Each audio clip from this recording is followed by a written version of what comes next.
चर्चा करेंगे displacement current की, जो article number 8.2 of chapter number 8 है। तो हम सबसे पहले डिस्प्लेसमेंट करंट के बारे में कुछ जान लेते हैं, बाकी इसकी सारी जानकारी आपको इस टेक्स्ट के बाद खुद ब खुद क्लियर हो जाएगी। Displacement current is that current which comes into existence in addition to the conduction current. Conduction current IC हम उसको लिख देते हैं। Whenever the electric field and hence electric flux change with time. तो इसका ओरिजिन जो है वो इसके साथ कुछ जुड़ा हुआ है कि जब इलेक्ट्रिक फ्लक्स चेंज होती है तो वो डिस्प्लेसमेंट करंट को पैदा करती है। अभी तक आप इस डेफिनेशन तक यहाँ तक सीमित रहें, और कुछ समय के बाद जब हम टेक्स्ट आपको एक्सप्लेन करेंगे तो आपको इसकी सारी की सारी जानकारी मिल जाएगी। सबसे पहले हम आपके जो एग्जिस्टिंग नॉलेज है, हमने जो अभी तक फिज़िक्स पढ़ा है, सीखा है, उसके आधार पर चलते हैं। हम आपको लिए चलते हैं सबसे पहले ओरस्टेड एक्सपेरिमेंट की ओर। ओरस्टेड एक्सपेरिमेंट में आपने पढ़ा कि यदि आपके पास कोई एक करंट कैरिंग वायर है, if you have any current carrying wire, ये आपका डायग्राम जिसको आप अच्छे तरह से जानते हैं। और ये देखिए एक करंट है, और इसके किनारे यदि आप एक मैग्नेटिक नीडल रखते हो तो आप जानते हो कि वो डिफ्लेक्ट करती है। सो यहाँ हम इसका कंक्लूज़न यहाँ से लिख देते हैं कि current carrying wire is a source of magnetic field. Current carrying wire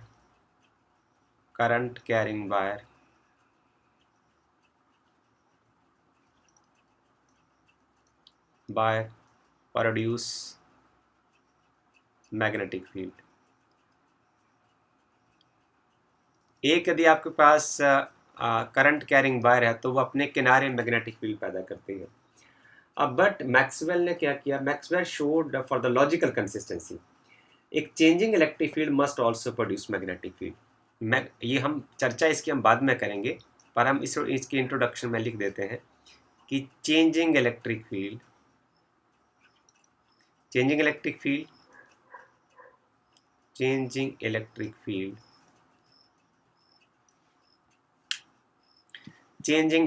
हम ऐसे लिख दें DE/dt DE/dt, okay, also produce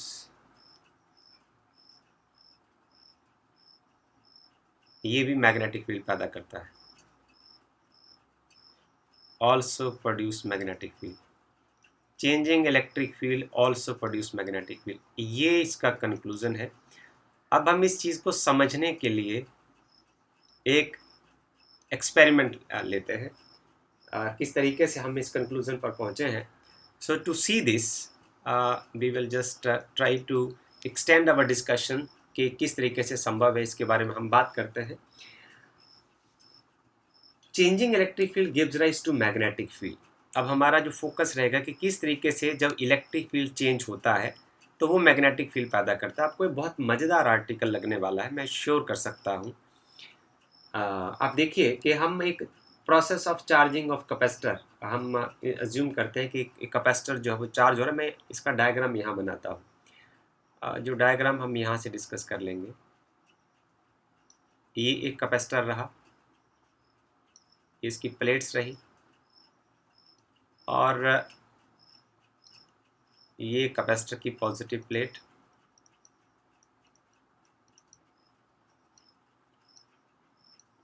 okay, और इसमें करंट बह रहा है। उसका चार्जिंग प्रोसेस में current that is a function of time, and this current is going from here to the circuit, right. अब इसके ऊपर हम जैसे किसी पॉइंट P के ऊपर will consider at any this one is a point outside the capacitor. इसके ऊपर आप एम्पियर सर्किट लॉ लगाने के लिए एक एम्पियर लूप चूज करते हैं। ये जो लूप है इसका जो क्रॉस सेक्शनल एरिया है, this is perpendicular to the length of the wire. इसका जो रेडियस है वो R है, और इसमें जो मैग्नेटिक फील्ड है, magnetic field points tangent to this. यदि मैं इसको लूँ कि ये क्लॉकवाइज डायरेक्शन में है तो मैग्नेटिक फील्ड का जो डायरेक्शन है वो कुछ इस तरीके से होगा। So magnetic field points along this direction, and DL जो करंट एलिमेंट होगा उसका भी डायरेक्शन इधर ही होगा, DL। और जो इलेक्ट्रिक फील्ड होगा वो इलेक्ट्रिक फील्ड वो उसको हम बाद में बात करेंगे। सबसे पहले हम इस लूप के ऊपर एम्पीयर सर्कुलर लॉ लगाते हैं। हमारा जो मकसद है इस पॉइंट P के ऊपर मैग्नेटिक फील्ड निकालना है। वायर के इस पॉइंट के ऊपर मैग्नेटिक फील्ड कितना है उसको निकालते हैं। तो एम्पीयर सर्कुलर लॉ यदि आप भूल गए हो तो हम आपको याद कराना पसंद करेंगे कि यदि आपके पास कोई एक वायर हो, हमने इंट्रोडक्शन वाले पार्ट में भी इसकी थोड़ी सी बात की थी। यदि आपके पास कोई करंट कैरिंग वायर है,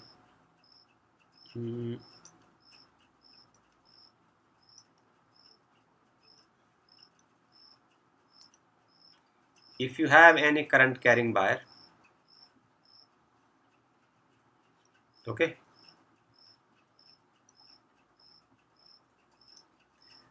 if you have any current carrying wire I, then if you have to find the magnetic field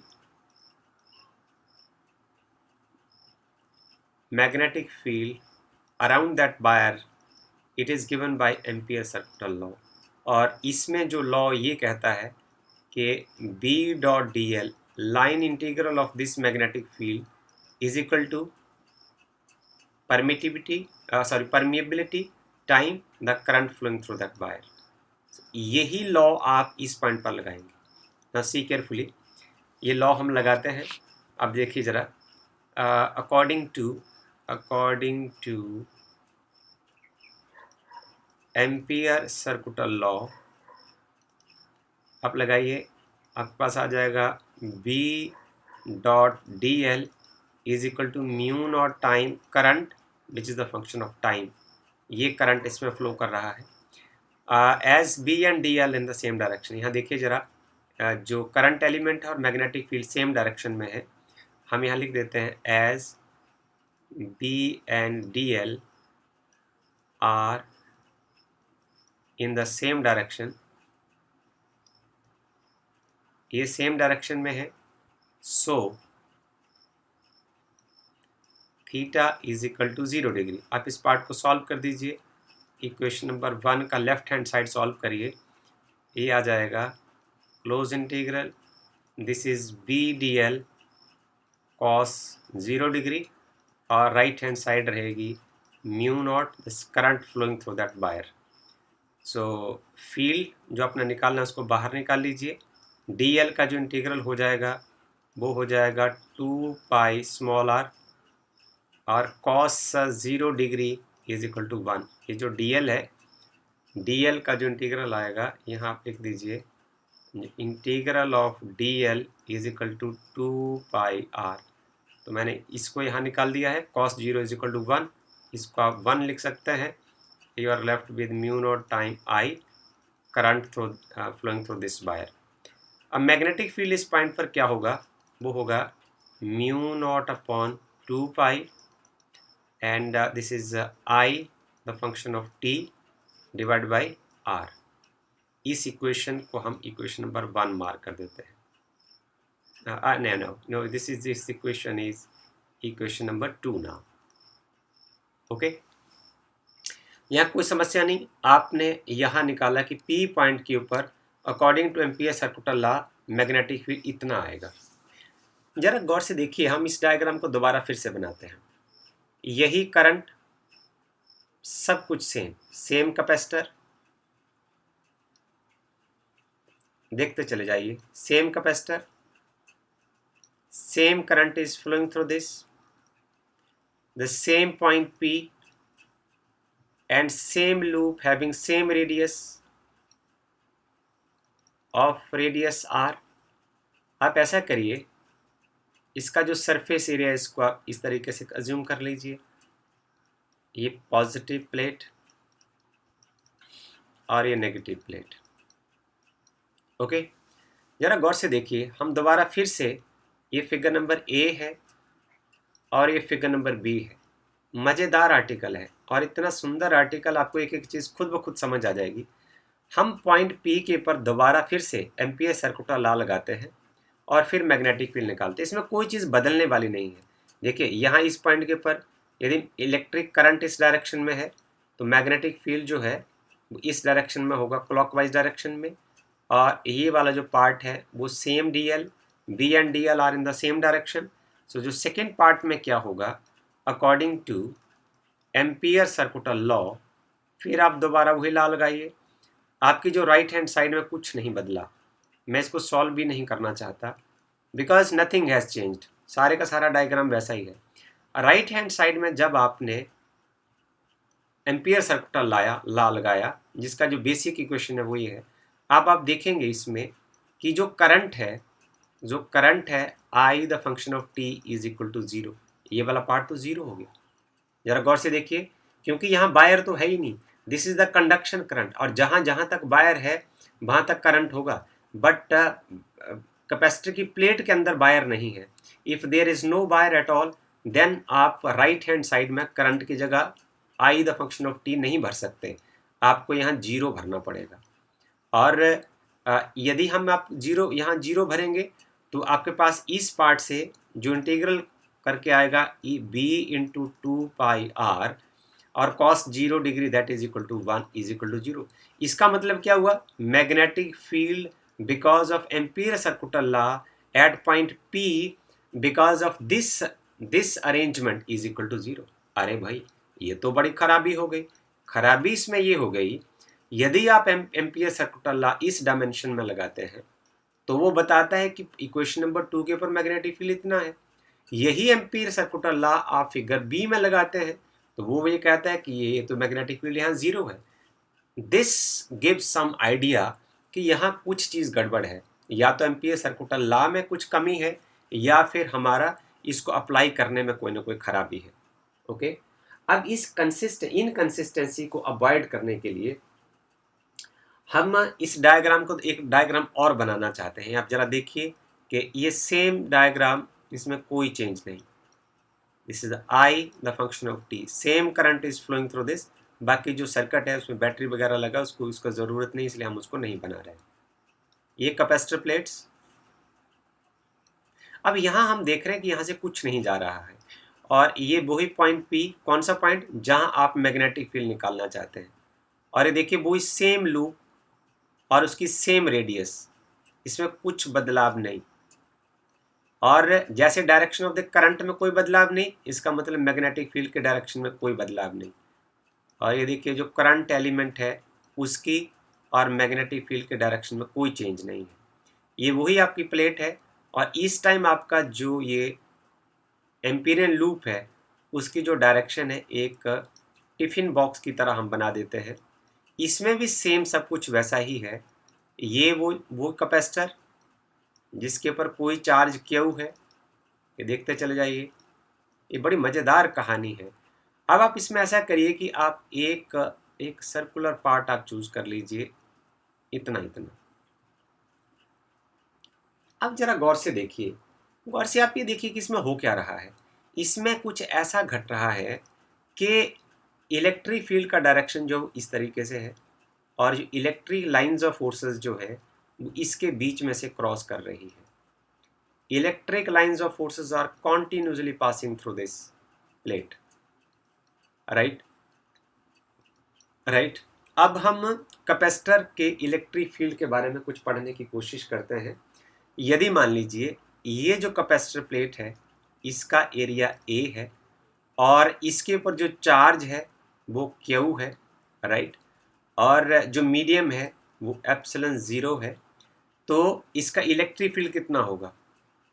इसमें जो लाइंस ऑफ फोर्सेस हैं और जो ये आपने एक सर्कुलर पार्ट चूज़ किया है, ये E and D S both are in the same direction. So मैं सबसे पहले लिखता हूँ यहाँ जो इलेक्ट्रिक फील्ड होगा, वैसे आपको मैं जनरली एक बताऊँ कि इलेक्ट्रिक फील्ड का एक्सप्रेशन यदि आप मैग्नीट्यूड में लिखें तो आप उसको ऐसे लिख सकते हैं, ये देखो बड़ी मज़ेदार बात है, 1/4πε0 Q/r²। मैं इसको ज़रा घुमा फिरा के लिखूँ, मैं इसको ऐसे लिख दूँ Q/ε0 और 4πr², इसको ऐसे भी लिख सकते हैं 4πr² इज एरिया। तो यही जो एक्सप्रेशन है उसको आप ऐसे लिख सकते हैं Q/ε टाइम A, और ये वाला पार्ट जो है वो चार्ज डेंसिटी होता है, this is the surface charge density. तो आप सरफेस चार्ज डेंसिटी में यदि इलेक्ट्रिक फील्ड को लिखना चाहते हैं, दिस इज σ/ε0 ऑल्सो। अब यहाँ इस केस में जो सिग्मा है वो surface charge density of the capacitor plate है, Q is the charge on the capacitor है, और area of the A is the area of the capacitor. गौर से देखिए, जब हमने जो एग्जाम्पल चूज किया है समझने के लिए वो है चार्जिंग ऑफ द कैपेसिटर।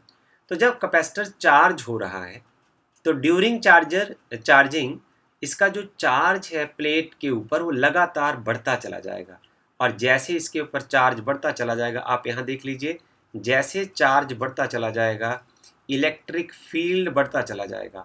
और इलेक्ट्रिक फील्ड की जो पहचान होती है, इलेक्ट्रिक फील्ड कितना है, वो डिपेंड करता है इलेक्ट्रिक लाइंस ऑफ फोर्सेस के ऊपर। इसका मतलब क्या हुआ, जैसे चार्ज बढ़ेगा प्लेट के ऊपर उसी तरीके से इलेक्ट्रिक फील्ड बढ़ जाएगा। अब जहाँ इलेक्ट्रिक फील्ड बढ़ता जाएगा वहाँ lines of forces, electric lines of forces भी लगातार बढ़ती चली जाएंगी। अब आप देख रहे हो कि जैसे process of charging of capacitor is a continuous process, तो क्या होगा, this means that electric field is regularly changing, this means that electric lines of forces are regularly changing. इसको मैं कैसे लिखना चाहता हूँ, सबसे पहले मैं डिफाइन करता हूँ electric flux. Electric flux, electric flux क्या होता है, इलेक्ट्रिक फ्लक्स फाई ई जो होता है वो होगा ई डॉट ए। ओके, क्यों, क्योंकि इलेक्ट्रिक फील्ड का डायरेक्शन जो है वो positive plate to negative plate है, और एरिया वेक्टर जो है वो भी डायरेक्शन ऑफ इलेक्ट्रिक फील्ड में ही है। तो हम इसको आगे फर्दर लिख सकते हैं, phi E is equal to, this is E time A cos 0 degree, so this is E into A. Okay, so अब आप इसको आगे लिखें, जो फाई ई जो है वो कैपेसिटर के अंदर जो इलेक्ट्रिक फील्ड होगा, this is Q by epsilon 0 A into A. Right, आपने यहाँ इसका वैल्यू भर दिया ना, ये आ गया क्यू अपॉन एप्सिलॉन 0 ए। राइट, इसको यहाँ भरने के बाद आपके पास क्या बचा, ये जो फ्लक्स है, इलेक्ट्रिक फ्लक्स जो है वो क्यू अपॉन एप्सिलॉन 0 है। जरा गौर से देखिए, जैसे ही चार्जिंग बढ़ती चली जा रही है, प्लेट के ऊपर चार्ज बढ़ता चला जा रहा है, इसका मतलब फ्लक्स लगातार चेंज होती चली जाएगी। तो मैं इसको जरा ऐसे लिखूं, इसको मैं इक्वेशन नंबर 3 के बाद इक्वेशन नंबर इसको 4 लिखता हूँ। ये देखिए, मैं इसको टाइम के साथ डेरिवेटिव करता हूँ, क्योंकि यदि कोई चीज़ समय के साथ बदल रही है तो उसका मैथमेटिक्स यही है, हम उसको लिखेंगे d phi E upon D t. तो यदि आपने लेफ्ट हैंड साइड में डिफरेंशियल किया है तो राइट हैंड साइड में करना पड़ेगा। 1/ε0 को बाहर ले लीजिए और ये आ जाएगा D Q upon D T. This means that the when the electric flux will change, there is a change in current over there, right? dq upon dt, जहां इलेक्ट्रिक फ्लक्स चेंज होगी उसी रीजन में current भी change होगा। Right, so this is what I, this is some additional current. इस additional current का नाम हम लिख देते हैं लेट आई डी, इसका नाम डिस्प्लेसमेंट करंट हम रख देंगे, और ये आ जाएगा D Q upon D T. So इसको आप लिखिए यहाँ, this part is I D, that is displacement current. अब आप इसको ऐसे लिखिए, ये वाला पार्ट हो गया अब आई डी। तो मैं यहाँ इसको लिखूंगा rate of change of electric flux is equal to epsilon 0 time displacement current. अब यहाँ से आप डिस्प्लेसमेंट करंट निकाल सकते हैं, सॉरी दिस इज 1/ε0। इसको साफ तरीके से लिखते हैं,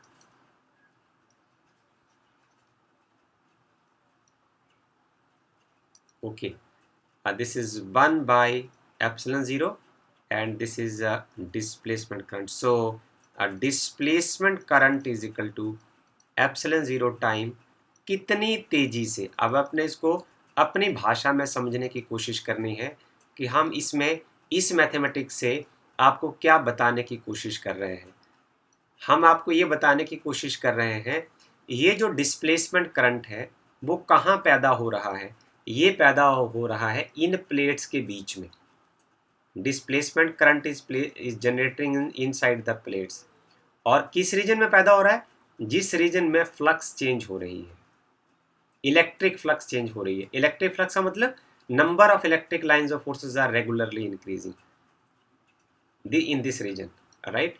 सो this is the area where change in flux takes place, और D phi upon D T आपको ये बताता है कि जितनी तेजी से फ्लक्स चेंज होगी, मतलब यदि कैपेसिटर तेजी से चार्ज होगा तो डिस्प्लेसमेंट करंट ज़्यादा होगा, right. So this is all about it. And this term, ये वो मिसिंग टर्म थी जो हमने यहाँ देखा था कि जब आप प्लेट्स के अंदर आपने एम्पियर लॉ लगाया था, तो एम्पियर लॉ जो एग्जिस्टिंग एम्पियर लॉ है उसकी वजह से मैग्नेटिक फील्ड जीरो आया था, राइट। तो ये वो वाली टर्म थी जो यहाँ ऐड होनी चाहिए। तो मैं आपको एम्पियर लॉ दोबारा लगाऊं।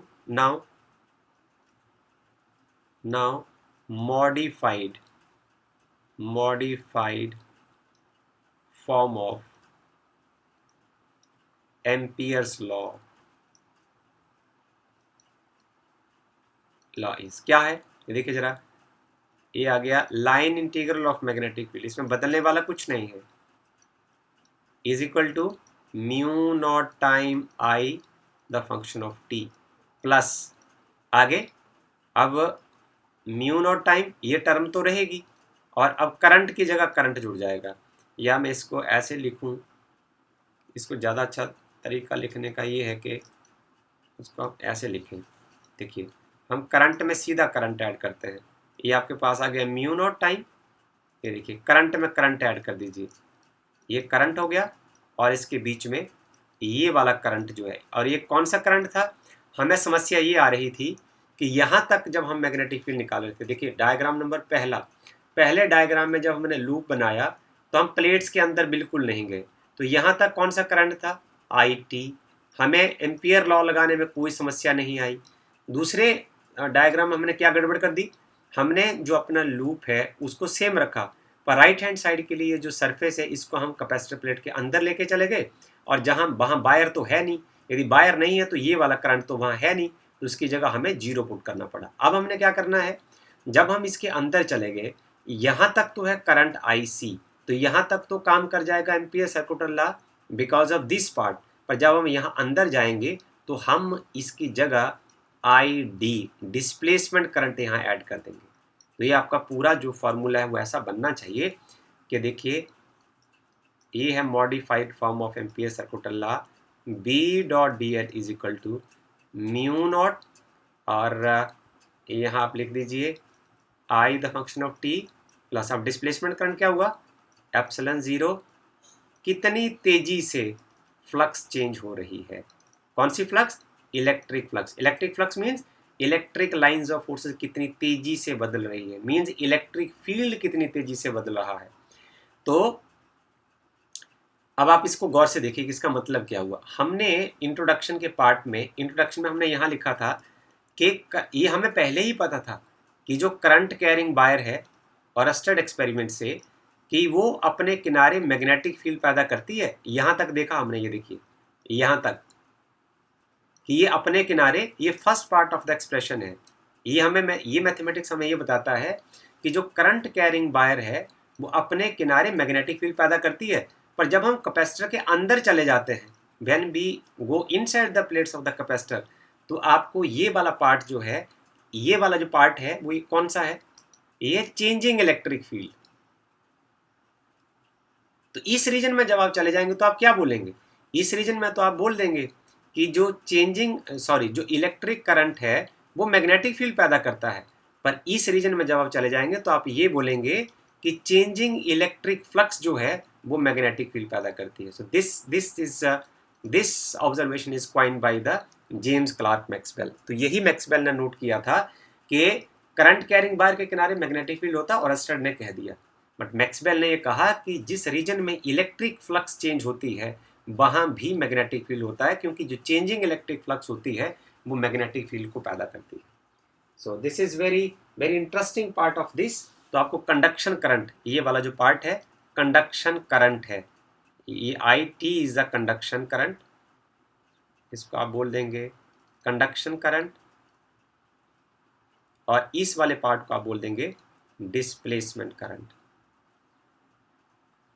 This part is displacement current. इस उम्मीद के साथ आगे बढ़ रहा हूँ कि आपको ये सब चीज़ें आ रही हैं। अब हमने ये देखना है कि क्योंकि हमारा जो टॉपिक है वो है इलेक्ट्रोमैग्नेटिक वेव्स, तो ये जो इलेक्ट्रोमैग्नेटिक वेव्स कि चैप्टर में ये डिस्प्लेसमेंट करंट का रोल कैसा है, इसको भी तो हमें समझना होगा। तो आप ये देखें कि जो टोटल करंट होगा I, यदि आपके पास एक सर्किट है, ये देखिए ये मेरे पास सर्किट डायग्राम है और ये कैपेसिटर है, और सुंदर बनाना पड़ेगा, बच्चे आजकल के मानते नहीं हैं, उनको चीज़ें सुंदर सुंदर ही चाहिए। तो हम सबसे पहले एक सुंदर डायग्राम आपके लिए बना देते हैं, कोशिश करते हैं। यहाँ पेन स्लिप होता है इसलिए मुझे थोड़ा मुश्किल होती है। ये आपकी कैपेसिटर प्लेट है और ये देख लीजिए। अच्छा, इसमें ऐसा है कि ये कैपेसिटर का ये पॉजिटिव प्लेट है और ये नेगेटिव प्लेट है। ओके, इसमें जो इलेक्ट्रिक फील्ड लाइंस हैं वो पॉजिटिव प्लेट से नेगेटिव प्लेट तक जाएंगी। सिर्फ आपने रिप्रेजेंटेशन का ही ध्यान देना है, बाकी आप खुद बना सकते हैं। अब इस पॉइंट के ऊपर जो मैग्नेटिक फील्ड है, आप वो आउटसाइड और इनसाइड में फ़र्क नहीं है। आपने पॉइंट पी पर क्या नोट किया था, ये पॉइंट पी है जहां हम मैग्नेटिक फील्ड नोट कर रहे थे।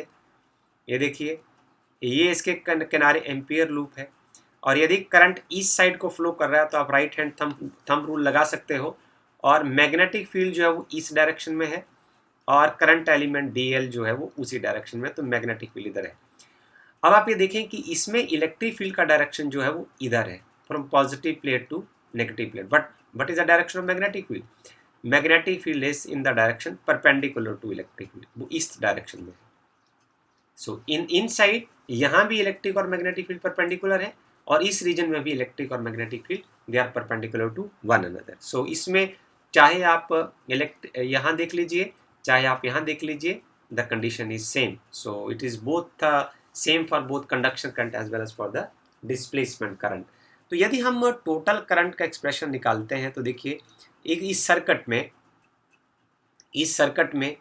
इस रीजन में क्या है, कंडक्शन करंट, और इस रीजन में क्या है, डिस्प्लेसमेंट करंट। तो जो टोटल करंट है वो क्या है, total current is equal to the sum of the conduction current and the displacement current. अब आपने देखना है कि किस तरीके से दोनों बराबर रहेंगे। आपने यहाँ तक चलिए, आप कैपेसिटर से इस पीछे तक, मैं इसको कैपेसिटर को प्लेट A और इस प्लेट को B मान लेता हूँ। So up to A where there is a wire, there is only conduction current. When there is a conduction current, then the displacement current is 0. Okay, तो आपके पास total current क्या आ जाएगा, I is equal to only IC। और inside the capacitor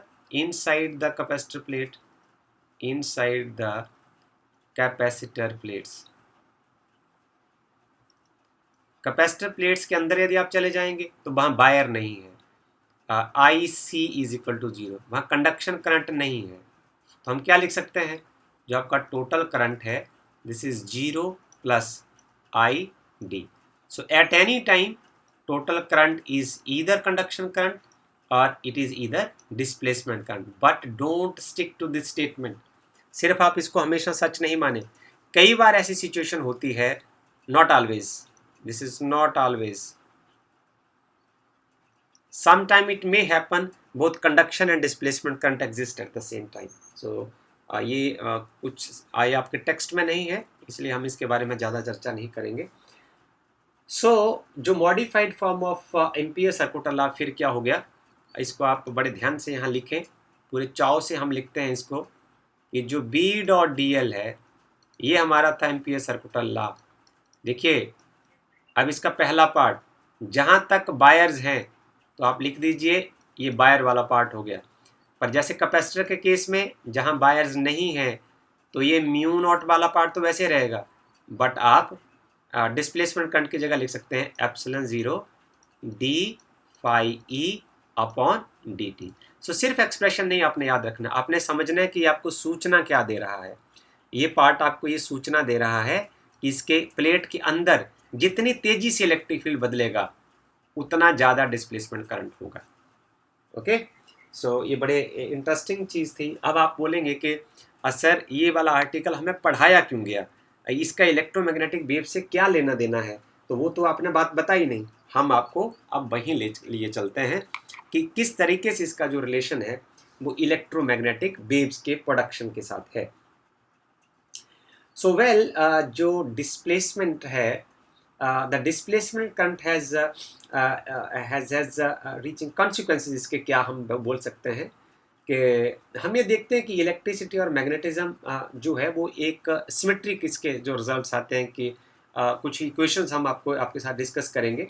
so Faraday's law of induction state करता है कि there is induced EMF is equal to the rate of change of magnetic flux. According to Faraday law EMF is equal to minus d phi b upon dt। ये क्या है? Faraday law. ध्यान से समझना, आपको एकदम से आ जाएगा कि इलेक्ट्रोमैग्नेटिक वेव्स को पढ़ाने के लिए आपको ये आर्टिकल पढ़ाना क्यों ज़रूरी था। It is according to Faraday's law, right. Faraday's law of induction states that there is induced EMF is equal to the rate of change of magnetic flux. Now since EMF का मतलब क्या होता है? EMF का मतलब होता है एक प्लेट से दूसरी प्लेट तक चार्ज को ले जाना, ठीक है, from one point to another point. It's work done per unit charge in taking it from 1 to 2। तो एग्जिस्टेंस ऑफ यदि चार्ज ट्रांसफर के लिए है, then existence of EMF, what does this mean? This existence of EMF means existence of electric field. तो इसका मतलब हुआ कि यदि मैग्नेटिक फ्लक्स चेंज होने से यदि EMF पैदा होती है, तो इसको मैं ऐसे लिख देता हूं कि एग्जिस्टेंस ऑफ, जहां EMF है, existence of EMF means existence of electric field. ये बड़ी मजेदार बात है। तो फैराडे लॉ ये बताता है कि यदि मैग्नेटिक फ्लक्स चेंज होती है तो EMF पैदा होती है, और EMF के पैदा होने का मतलब ही है कि इलेक्ट्रिक फील्ड पैदा होता है। अब आप देखिए, यहां तो आपको बता रहे हैं कि यदि मैग्नेटिक फील्ड चेंज होता है तो इलेक्ट्रिक फील्ड पैदा होता है। जरा गौर से देखना, इलेक्ट्रिक फील्ड, मैग्नेटिक फील्ड बदलेगा तो इलेक्ट्रिक फील्ड पैदा होगा। जरा यहां से देखिए भला, second part of the Maxwell equation क्या बताता है? यदि इलेक्ट्रिक फील्ड बदलेगा, इलेक्ट्रिक फील्ड का बदलने का मतलब इलेक्ट्रिक फ्लक्स यदि बदलेगी तो मैग्नेटिक फील्ड पैदा होगा। यही आपको यहाँ से समझना है। तो मैग्नेटिक फील्ड जो है, तो हम इसको रिफ्रेज कर सकते हैं कि Faraday's law of electromagnetic induction by saying that magnetic field changing with time gives rise to electric field. अब हम इसको ऐसे लिख सकते हैं, मैग्नेटिक, इस पार्ट को हम लिखने लगे हैं, magnetic field changing with time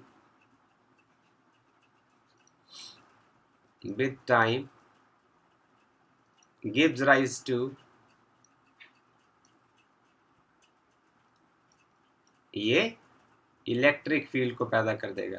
अब इसका आपको फिजिक्स समझ आ गया, ओके। अब हम आगे चलते हैं।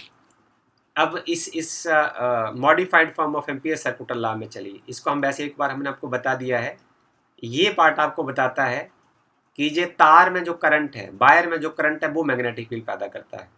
बट आपको ये पार्ट क्या बताता है कि जितना उसके अंदर इलेक्ट्रिक फ्लक्स चेंज होती है वो भी मैग्नेटिक फील्ड को पैदा करती है, right.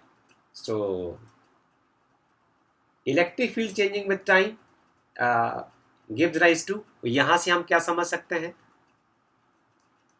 Electric field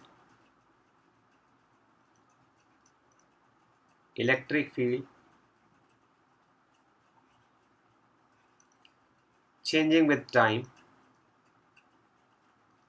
gives rise to magnetic field. ये आपको ऊपर एक्सप्रेशन से समझ आ जाएगा। यही इंपॉर्टेंस है डिस्प्लेसमेंट करंट की। Is the importance of displacement current. So ये इसका एक सिमेट्रिकल काउंटर पार्ट है। ये सिमेट्रिकल काउंटर पार्ट हो गए, एक दूसरे के उल्टे हो गए। मैग्नेटिक फील्ड चेंज करे तो इलेक्ट्रिक फील्ड चेंज होता है, और यदि इलेक्ट्रिक फील्ड चेंज करे तो मैग्नेटिक फील्ड पैदा होता है। So they are the symmetrical counterpart of one another. So this is the consequence of the displacement current, and as it is the being of the source of magnetic field.